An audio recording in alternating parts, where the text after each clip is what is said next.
El Ministerio Internacional presenta su programa Un Aliento de Vida. El Espíritu de Dios me ha hecho y el aliento del Todopoderoso me da vida. Job 33:4. Una palabra de poder y unción que llenará tu espíritu. Con ustedes, el pastor Jorge Enrique Gómez. Bienvenidos. Porque Primera de Tesalonicenses, capítulo 4, versículo 13, nos habla del arrebatamiento, el rapto o el traslado de la iglesia. Y Apocalipsis, capítulo 19, versículo 11, nos habla de la segunda venida de Cristo a la tierra. El contexto de los dos pasajes. Primero, Primera de Tesalonicenses, capítulo 4, el apóstol empieza a desmentir a aquellas personas que decían que Jesús no había resucitado. Se llevó el evangelio a las iglesias de Tesalónica, a la iglesia de Corinto, a la iglesia de Colosas, y llegaron unos instrumentos del mal judíos diciendo: Cristo no resucitó. Y empezaban a desmentir que el Señor había resucitado. De hecho, la doctrina nuestra es que Cristo resucitó. Y resucitó conforme a las Escrituras. ¿De dónde sacaron ese dicho de que Jesús no había resucitado?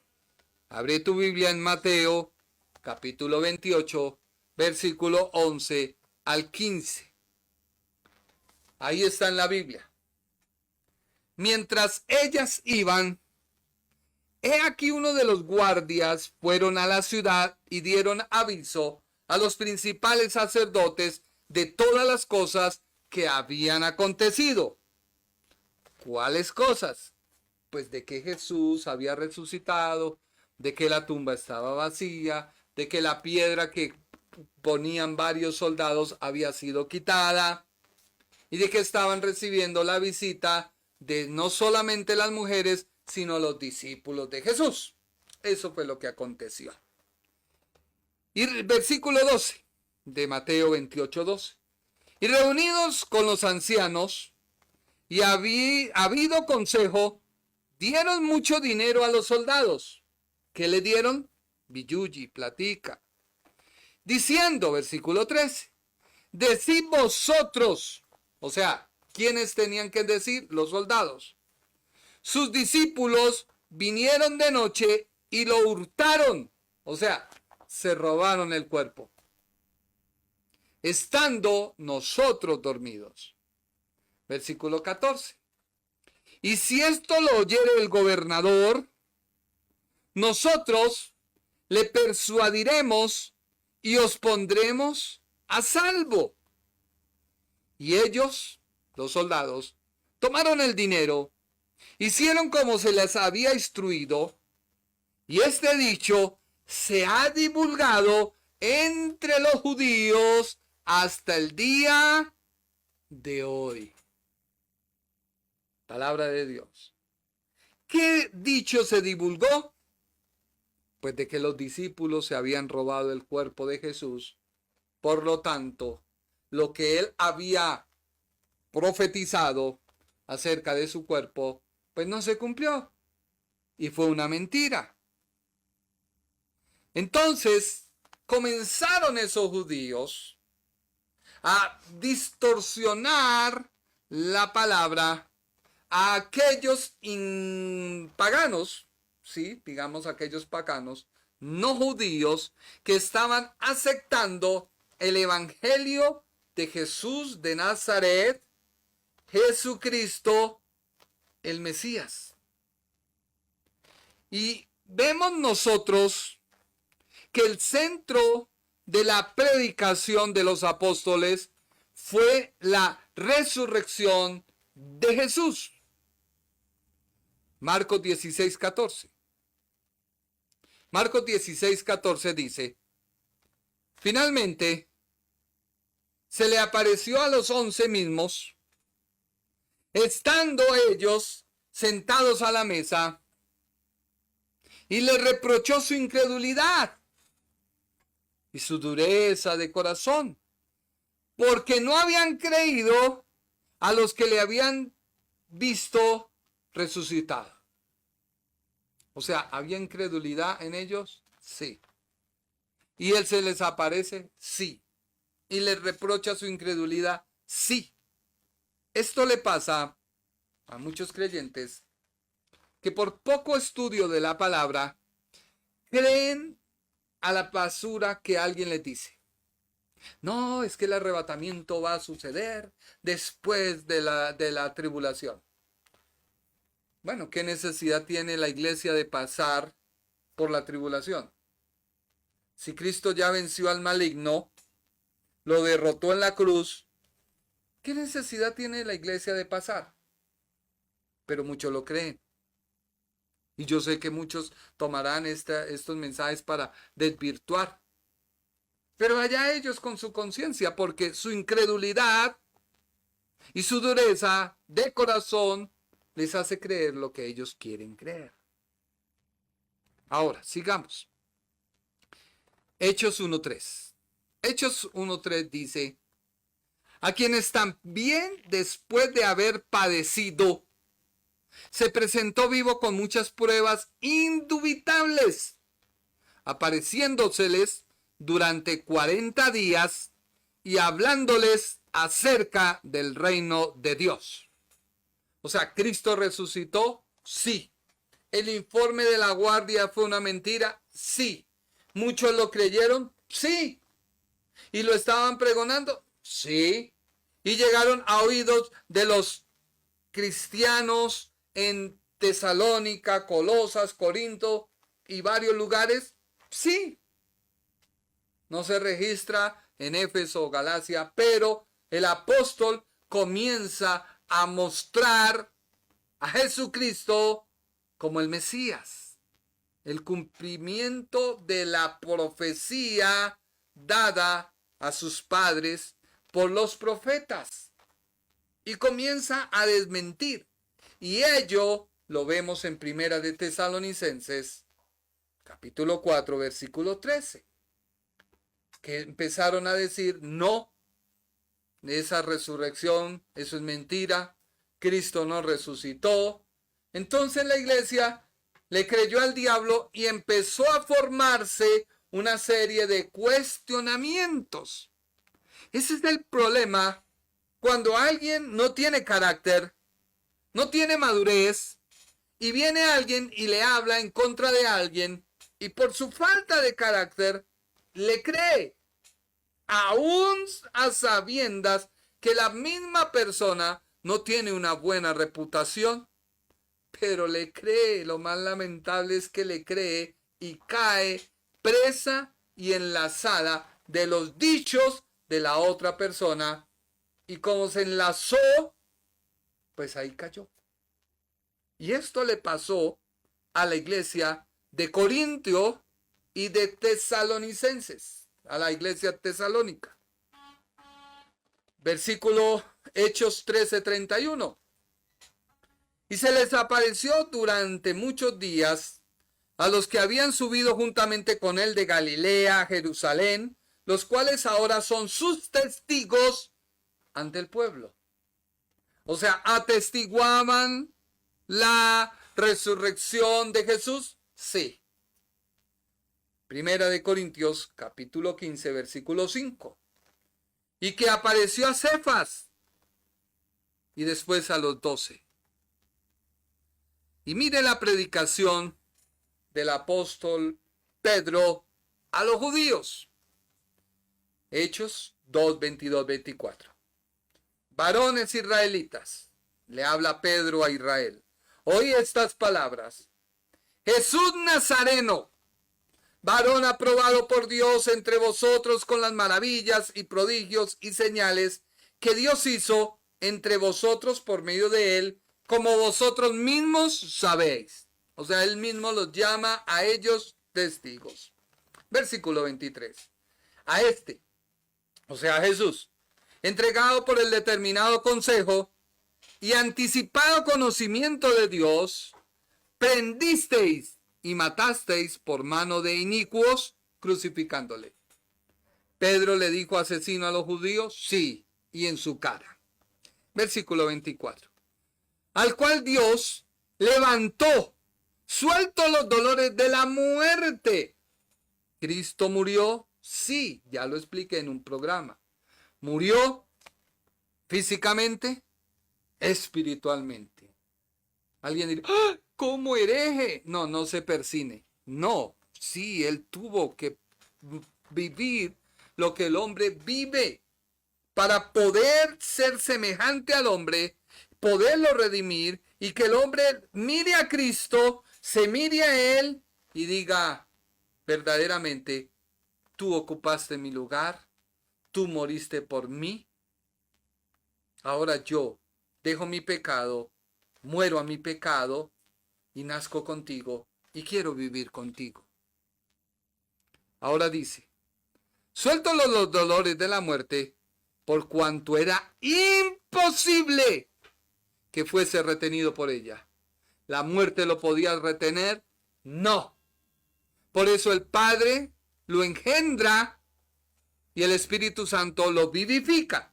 No te puedo explicar porque ya lo expliqué en un programa anterior, el nombre de Jesús. Te lo expliqué con detalles. Hechos 2:32-33. Pedro hablando a los judíos. A este Jesús, o sea, Jesús de Nazaret, el que ustedes dijeron que nació producto de adulterio, porque ellos sabían que José no era el padre de Jesús. ¿Lo sabían? Sí. Por eso el apóstol dice, a este Jesús resucitó Dios, de los cuales nosotros somos testigos. Así que exaltado por la diestra de Dios y habiendo recibido del Padre la promesa del Espíritu Santo, ha derramado esto que vosotros veis y oís. O sea, la iglesia en este tiempo es el único elemento, por decirlo así, el único, como dijera yo, elemento, sí, vivo que puede dar vida. Por eso la Biblia dice que lo que se ata y se desata, porque la iglesia es un órgano vivo que puede dar vida. Pero si está dando vida a la iglesia o solo está dando muerte y mal testimonio. Bueno, sigamos. Hechos, capítulo 2, versículo 36 al 38. Sepa pues certísimamente toda la casa de Israel que a este Jesús, a quien vosotros crucificaste, Dios le ha hecho Señor y Cristo. O sea, es Dios, es el Mesías. Al oír esto, se compungieron de corazón y dijeron a Pedro y a los otros apóstoles, varones hermanos, ¿qué haremos? O sea, el Espíritu Santo inició su trabajo, redarguir. Y eso es lo que le pido hoy a Dios, a través del Espíritu Santo, que te redarguya y que tú digas, vale la pena ser cristiano, no porque está pasando en Israel, no porque está temblando, no porque están sucediendo cosas, sino porque Cristo murió por mí y vale la pena más vivir, no por lo que vaya a acontecer, sino por lo que Cristo hizo por mí en la cruz. Ahora, Pedro les dice, ¿a quiénes? A los judíos. ¿Algún Jesús solo colombiano judío? No, entonces esta palabra no puede ser para usted, porque vuelvo y le digo, le están hablando ¿a quiénes? A los judíos. Arrepiéntase y bautícese cada uno de vosotros en el nombre de Jesucristo o de Jesús. ¿Por qué? Porque para perdón de los pecados iban a recibir el don del Espíritu Santo. O sea, los judíos creen en Dios Padre, creen en Dios Padre. Creen en el Espíritu Santo, creen en el Espíritu Santo. Recibieron a Jesús de Nazaret como el Mesías, no.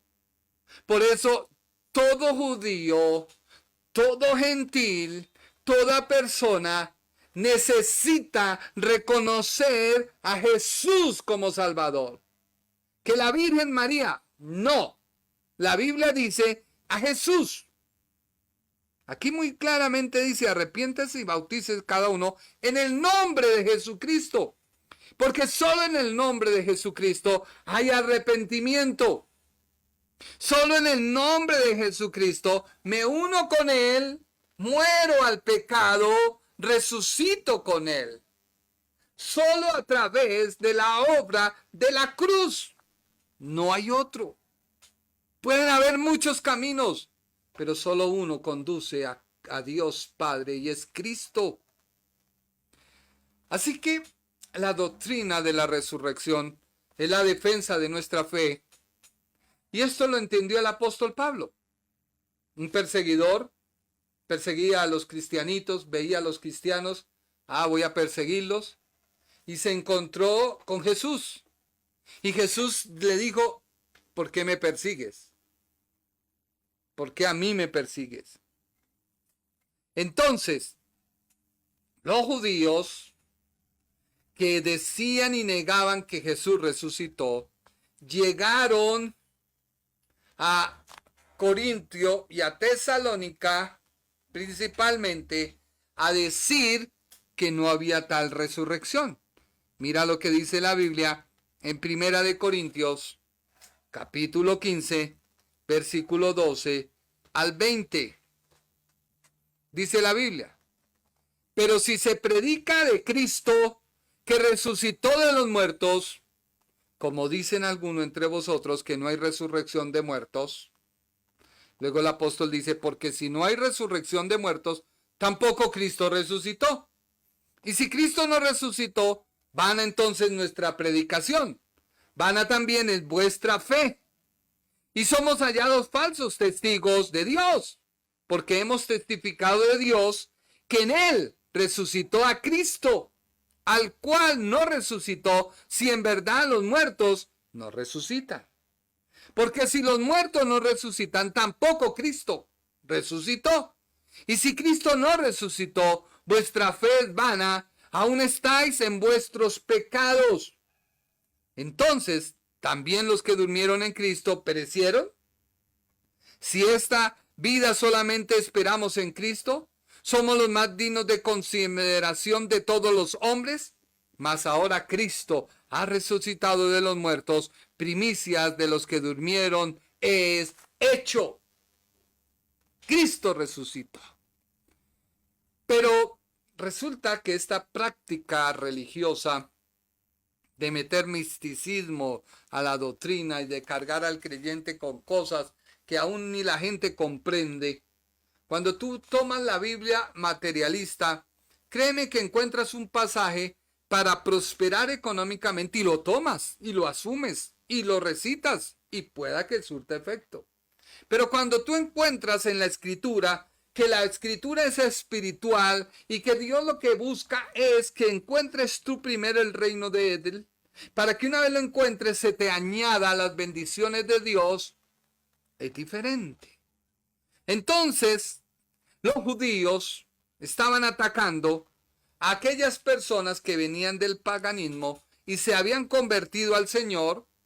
Al no tener ellos material y conocer muy poco de Jesús, pues les era fácil de engañar. Y eso le pasa a mucho creyente que hoy no sabe y no entiende que el arrebatamiento, el rapto o el traslado de la iglesia sucederá primero antes de la segunda venida de Cristo. Muérdete la cola si tú crees que es lo mismo, pero no es lo mismo. ¿Por qué? Dice la Biblia y el apóstol les dice a Primera de Tesalonicenses, capítulo 4, versículo 13 y 14. Tampoco queremos, hermanos, que ignoréis acerca de los que duermen, para que no os entristezcáis como los otros, que no tienen esperanza. ¿Tú qué dices? Ser simpatizante del Evangelio. No tienes esperanza. No la tienes. Tienes que ser creyente. ¿Tú qué dices? Es que yo oro. Pero ay, Ave María Purísima. No tienes esperanza. No. No. Es Cristo. No hay otro. Dice, no queremos que ignoréis acerca de los que durmieron para que no os entristezcáis, como los otros que no tienen esperanza. Versículo 14. Porque si creemos que Jesús murió y resucitó, así también Dios traerá con Jesús a los que durmieron en él. O sea, el apóstol les dice, mire, salga de la ignorancia. No podemos negar la doctrina de la resurrección. Si la negamos, te va a acarrear tristeza, dolor, miedo, desconsolación, pues porque tu esperanza no queda en nada. No. Era tan terrible la incertidumbre que se les sembró a ellos, a los creyentes, y eso es cuando tú permites que una doctrina de error entre a tus oídos, la caviles, la asimiles, porque después es un problema. Entonces, Timoteo va con un informe al apóstol y le dice, mira, en la iglesia de Tesalónica se están viviendo los siguientes hechos. ¿Por qué? Mira lo que dice Primera de Tesalonicenses, capítulo 3, versículo 6. Pero cuando Timoteo volvió de vosotros a nosotros, nos dio buenas noticias de vuestra fe y amor, y que siempre nos recordáis con cariño, deseando vernos, como también nosotros a vosotros. Así que si Timoteo lleva las noticias de la fe, del amor, pues también muestra y le dice, mira, Pablo, es que hay cierta incertidumbre entre la iglesia de Tesalónica, porque los hermanos tienen una duda. Y ellos dicen que pues como los judíos afirman de que Jesús no resucitó, pues nosotros los que han muerto en Cristo y que no han visto la segunda venida, pues se van a perder de las cosas maravillosas que Dios tiene para ellos y pues van a quedar como relegados. ¿Sí me hago entender? Como cuando a uno lo invitan a una fiesta, no alcanza a llegar y llega uno y todo el mundo le dice, uy, ese pastel si usted lo hubiera probado, y uno pues no, y no guardó, no. No, no pasó así. Se les guardó pastelito también. El apóstol sintió la importancia de declarar la verdad exacta sobre el tema para que no sintieran tristeza innecesaria y para que su dolor inhabitable por sus amigos fallecidos no se agravara por temores dolorosos acerca de la condición futura. Por eso dice él en Primera de Tesalonicenses 4:14. Porque si creemos que Jesús murió y resucitó, así traerá Dios con Jesús a los que durmieron en él. Ahora, él comienza diciendo, no quiero que ustedes sean ignorantes. Quiero que estén plenamente informados sobre el importante tema al cual nos referimos. Porque mire lo que dice Primera de Tesalonicenses 4:15 y 16. Por lo cual os decimos esto en palabra del Señor. O sea, Pablo no está diciendo como habló acerca del matrimonio, sugiero. No, él dijo palabra de Dios. Que nosotros que vivimos, que habremos quedado hasta la venida del Señor, o sea, ellos esperaban la venida del Señor, sí. No pereceremos a los que durmieron, porque el mismo Señor con voz de mando, con voz de arcángel, con trompeta de Dios, descenderá del cielo, o sea, y los muertos en Cristo resucitarán. O sea, descenderá, no está diciendo a la tierra, sino descenderá del cielo, o sea, estará en las nubes. Así que esas dudas acerca de las opiniones erróneas con respecto a la condición de los que estaban muertos, que de cierto ellos suponían que los que habían muerto, aunque hubieran sido unos verdaderos cristianos, serían privados de algunas ventajas importantes que poseen aquellos que sobrevivieron hasta que el Señor vino. El apóstol les dice, no va a ser así. ¿Por qué? Porque la iglesia se compone de todos aquellos que un día reconocieron a Jesucristo como su Señor, su Salvador, como su Mesías, como el esposo, como la cabeza del cuerpo, que es la iglesia. Y todos aquellos que se han adelantado y los que se van a adelantar, ni nos adelantaremos unos ni nos adelantaremos otros, sino que todos al mismo tiempo llegaremos a donde está el Señor. Resucitan primero los muertos. ¿Por qué? Porque es necesario que la mar y todos entreguen sus muertos para que resuciten en un cuerpo como del Señor, y los que vivimos, si no hemos partido, vamos a ser transformados. ¿Cómo? No lo sé. Pero el Señor, hasta donde tengo entendido, su sangre salió del cuerpo, porque la sangre es lo que tipifica el pecado, era usada la sangre para tapar el pecado, etcétera, etcétera. Seremos transformados. Dejémoslo ahí, o si no alguien dirá, mañana primera de Jorge Enrique 1:1. Entonces, no abramos Biblia para mí. Entonces, el dolor que había por el regreso del Señor, por las dudas acerca de la resurrección, ya se había resuelto. El apóstol les dice, hay unos que sí no tienen esperanza.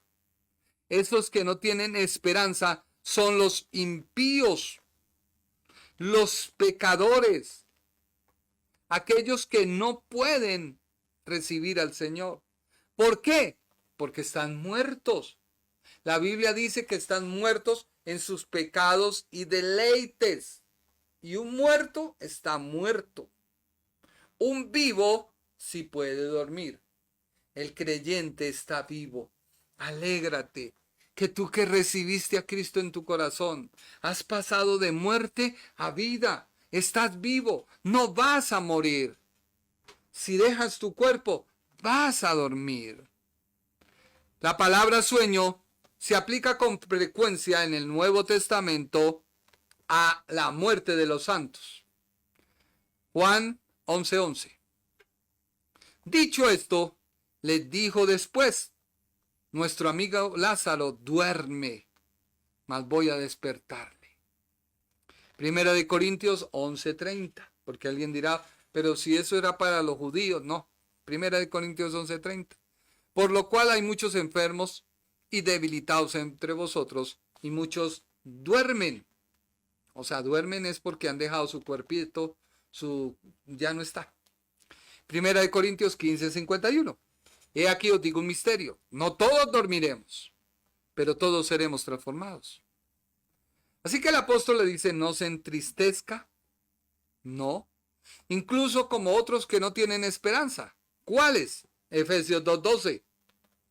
Efesios 2:12 dice, en aquel tiempo estabais sin Cristo, alejados de la ciudadanía de Israel y ajenos a los pactos de las promesas, sin esperanza y sin Dios en el mundo. O sea que una persona que es católica, apostólica y romana, ¿está muerta? Sí, porque está sin Dios, porque no ha recibido a Cristo. Es necesario recibir a Cristo. Y léalo, ahí está, Efesios 2:12. En aquel tiempo estabais sin Cristo, alejados de la ciudadanía de Israel. Así que la muerte, mal llamada, en un creyente no es la muerte, sino es el dormir. Ahora, Apocalipsis, porque ya el tiempo pasó y me pasé. Apocalipsis, este libro fue escrito a la iglesia en general. Tiene como propósito dar a la iglesia la revelación de Cristo y los tiempos con referencia a la segunda venida de Cristo. Explícitamente, Apocalipsis, escrito a la iglesia en general, tiene como propósito revelar a Cristo y los tiempos con referencia a la segunda venida de Cristo. Y aunque toca a la iglesia, el tema de Apocalipsis se va desarrollando en torno a la nación de Israel y los acontecimientos que vendrán a la tierra. Escúchalo bien. Porque alguien dirá, ay, hereje. No. Escrito a la iglesia, sí, en general, no hay Corintios, Efesios, no, en general, revela a Cristo, revela los tiempos y su referencia, los tiempos en referencia a la segunda venida de Cristo. Aunque toca a la iglesia, el tema de Apocalipsis se va desarrollando en torno a la nación de Israel. ¿Por qué? Mire lo que dice Segunda de Tesalonicenses 1:7. Y a vosotros, que sois atribulados, daos reposo con nosotros, cuando se manifieste el Señor Jesús desde el cielo con los ángeles de su poder. Miremoslo contra Primera de Pedro 1:7. Para que sometida a prueba vuestra fe, mucho más preciosa que el oro, el cual aunque perecedero se prueba con fuego, sea hallada en alabanza, gloria, honra, cuando sea manifestado Jesucristo. Entonces, Jesucristo se manifiesta en Apocalipsis. Ahora, el libro de Apocalipsis marca un tiempo, un reloj, pero ese reloj no es el tuyo, no es el mío. No podemos dar la fecha ni el día cuando el Señor venga. Tampoco se puede dar que este es el último acontecimiento, ya, Cristo viene. Sí, Cristo viene.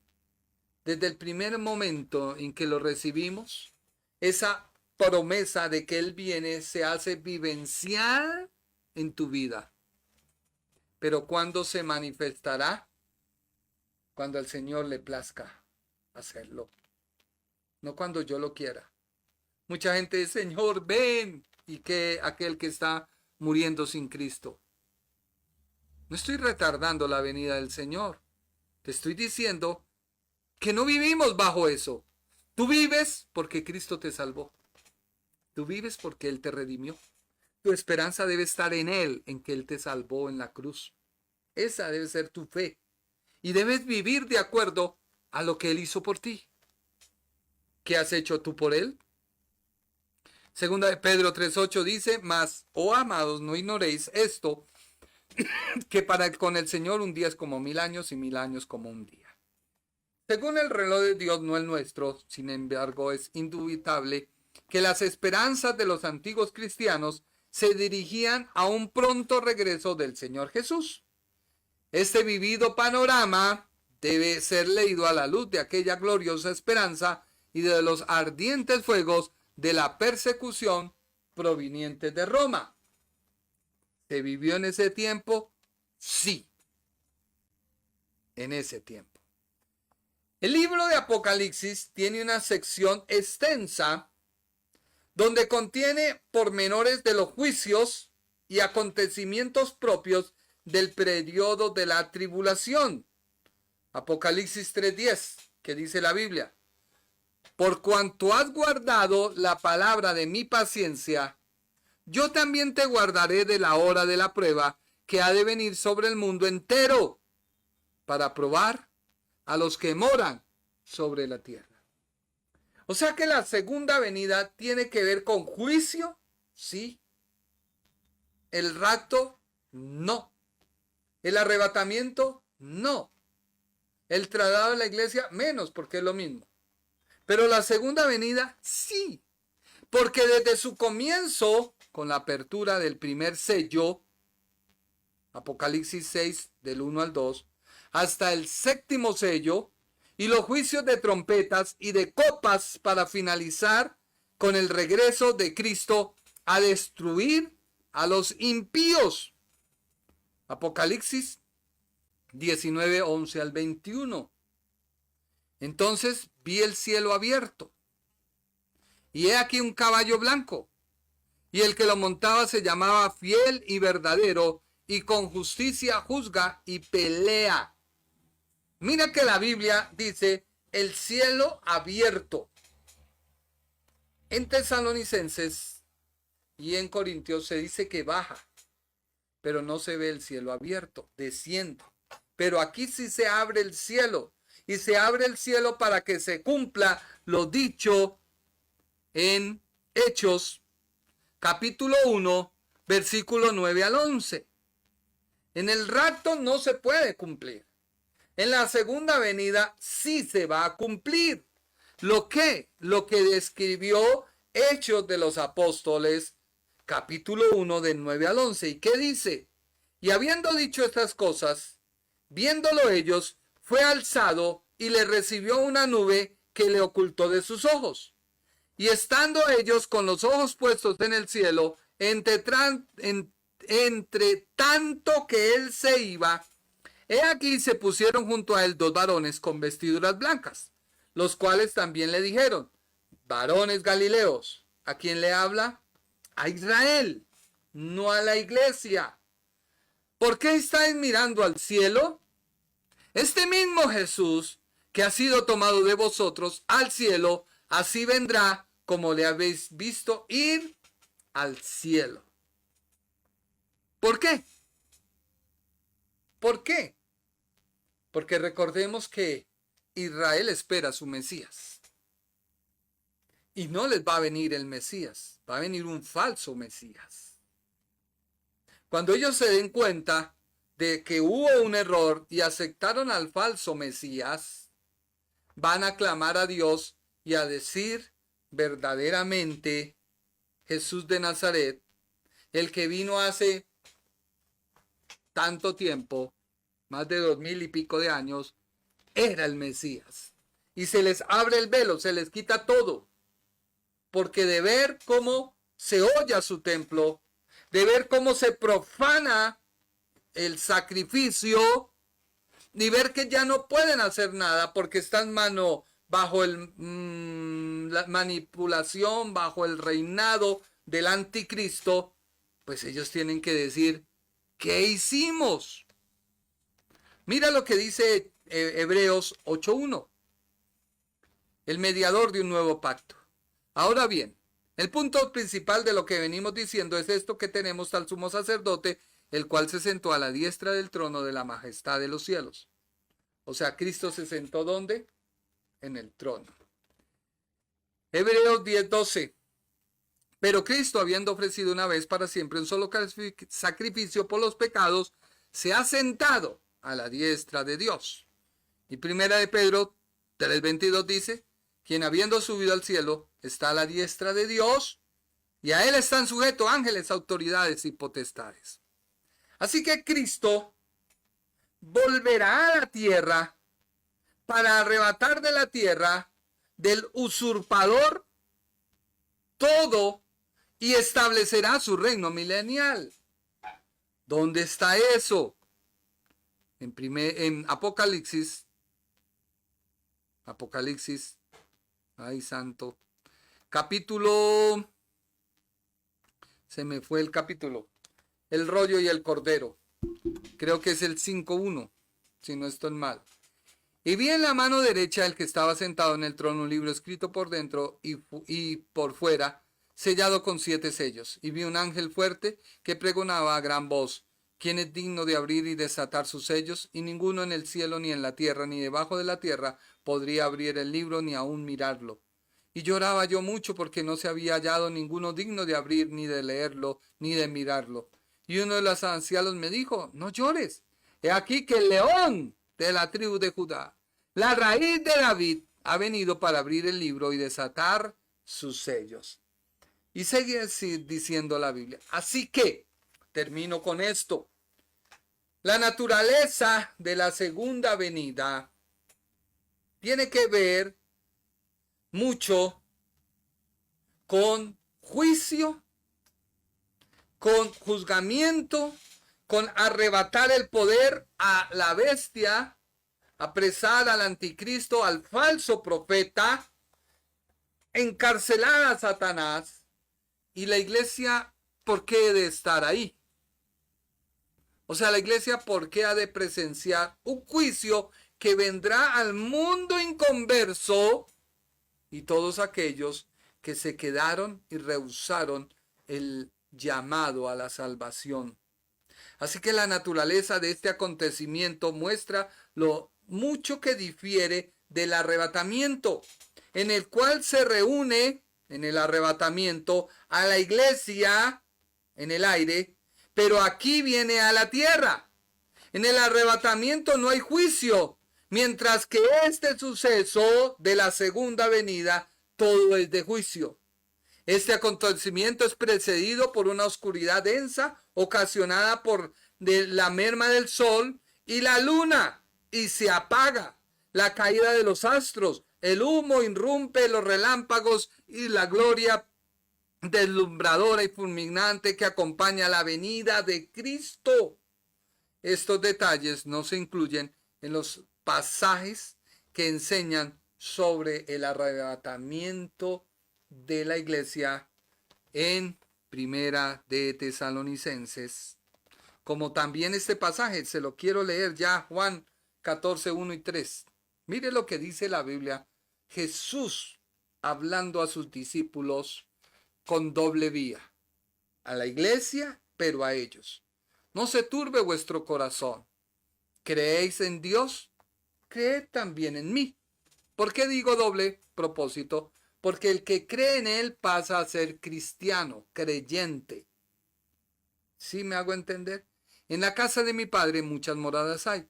Si así no lo fuera dicho, yo hubiera dicho, voy pues a preparar lugar para vosotros, y si me fuere y os prepararé el lugar, vendré otra vez y os tomaré a mí mismo, para que donde yo estoy, vosotros también estéis. Así que el anhelo de Cristo es ¿qué? Estar con la iglesia. Sí, usted que me ve, Cristo anhela estar contigo. No solo le basta hoy vivir en ti, habitar en ti a través de la palabra y de su Santo Espíritu Santo, sino que quiere que tú estés en el cielo con Él, que vivas con Él. Entonces, ¿por qué decir que la iglesia va a pasar por todo lo que el mundo incrédulo que rechazó a Cristo va a pasar?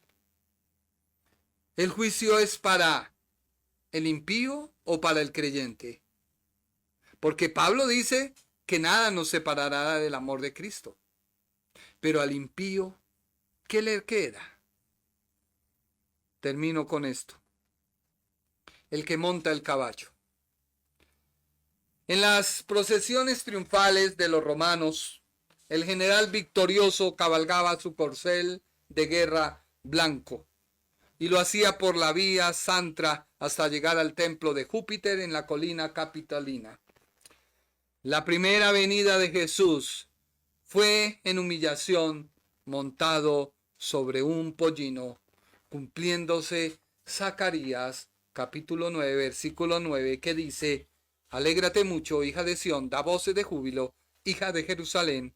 He aquí tu rey vendrá a ti, justo y salvador, humilde y cabalgando sobre un asno, sobre un pollino, hijo de asna.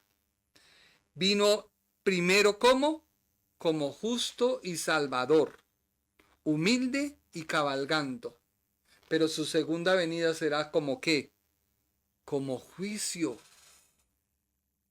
Vemos la visión de Juan, lo presenta como un conquistador montando sobre su caballo de guerra que viene a destruir los malvados, a derrotar al anticristo, a derrotar a Satanás y tomar el control sobre la tierra. Segunda de Corintios 2:14 dice: mas a Dios gracias, el cual nos lleva siempre en triunfo en Cristo Jesús, y por medio de nosotros manifiesta en todo lugar el olor de su conocimiento. Si Cristo nos lleva en triunfo, ¿para qué la iglesia pasar? Él es fiel y verdadero a su palabra. Dejemos aquí, porque ya el tiempo ha pasado. Quiero agradecerte. Sin embargo, el día jueves empezaremos a ver detalladamente arrebatamiento frente a segunda tribulación con textos bíblicos. Espero que este programa te ayude a despejar. Y más que sembrarte temor, pánico, es que tú tengas la esperanza de que Cristo viene por ti, de que te compró a precio de sangre y que Él no quiere que pase ninguna cosa, porque Él triunfó sobre el diablo, sobre los demonios, y aquel impío que no quiere reconocer a Cristo sigue bajo el dominio aún más. La Biblia dice que bajo su padre, el diablo. Muchas gracias y que Dios te bendiga. El Ministerio Internacional presentó su programa Un Aliento de Vida. Venid a mí los que estáis trabajados y cargados, y yo os haré descansar. Mateo 11:28. Un aliento de vida. Una palabra de poder y unción que llenará tu espíritu.